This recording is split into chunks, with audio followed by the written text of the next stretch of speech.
exhibition of his picture about Ukraine, and we placed it over here to as a reminder what's going on in Ukraine. And Jan will guide you through this exhibition and tell you a few words. Thank you, Jan. Well, thank you first of all for inviting me. These are only a very, very few of my images from Ukraine. So far, since February 22, I spent 140 days on the front lines. I drove 18,000 kilometers through the frontline areas.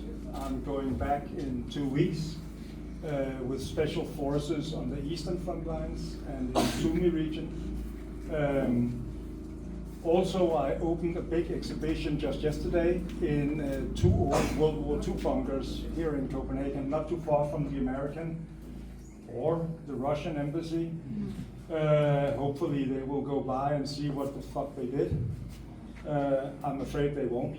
But the idea is to show young Danes that what was historically something that we used during World War II and up through the Cold War and all the way actually up to the Korean War, they were active in Denmark. So far, 27 schools have made appointments to come and visit. And basically I'm showing a lot of the work that I've been doing on the front lines. A lot of it is very, very hard. But at the same time, it's necessary in terms of trying to explain to people how violent this conflict is actually. A lot of what I've been seeing is the terrorizing of civilian peoples on the front line. It doesn't matter where I go, whether I'm in Kharkiv or in Solochiv or in Kramatorsk, or I spent Christmas evening 2022 in Bakhmut. I was in a basement just like this with 7 children and 22 adults while we just had the bombs falling on us all night long. And for me it's important to tell this story also to Danes, because there is this kind of fatigue which is coming.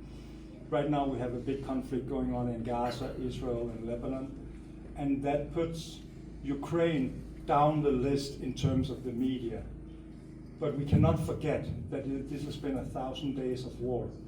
We cannot forget that the Russians constantly are using what it's a Russian military doctrine. They call it a double tap.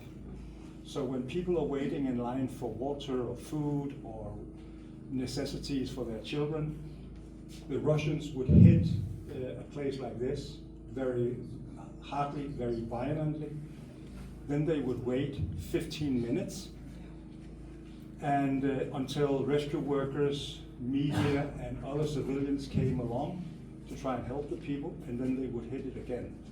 And that's a Russian military doctrine. That's what they do on a daily basis, and I've seen it so many times. I've seen mothers losing their children. I've seen fathers losing their wives. I've seen wives losing or getting to know that they lost their parents or their families in these situations. And that's also why I'm going back. I'm going back to do a story about children who've been injured and their way back to life. And at the same time, I'm working now because I've been spent so much time there. I know all the special forces, so I'm going with them behind the enemy lines to show the very, very dangerous but very necessary work that they are doing daily.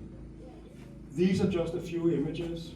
The picture furthest down is from one of the hospitals in Kharkiv.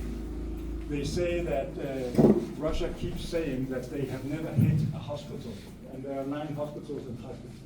All of them have been hit. And this used to be the most important pharmacy for people who had medications subscribed. And the Russians hit that.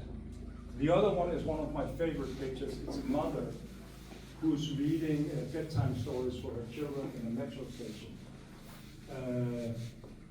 The ability of the Ukrainian people to actually adapt and adjust and survive this conflict and maintain some kind of normal life is absolutely amazing. The woman with the shrapnel wounds, she was waiting in line for diapers in Mykolaiv for her children when the shelling started.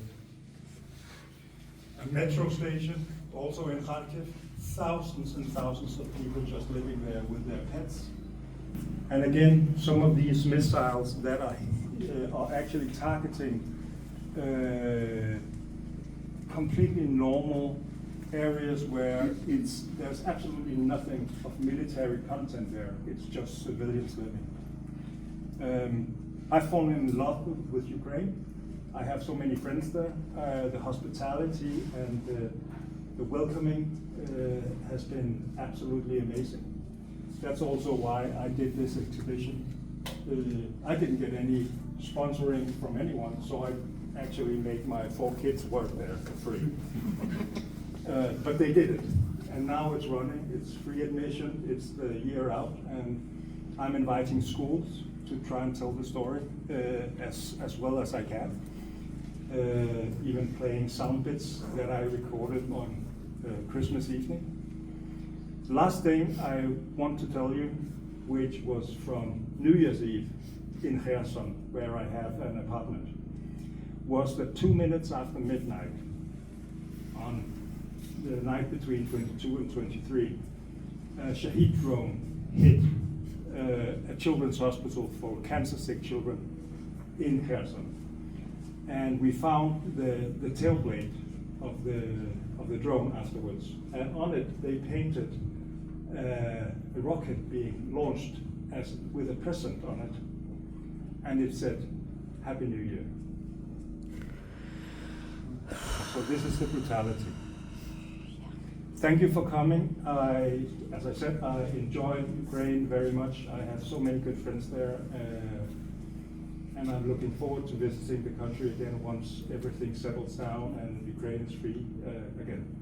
Slava Ukraini! Героям слава!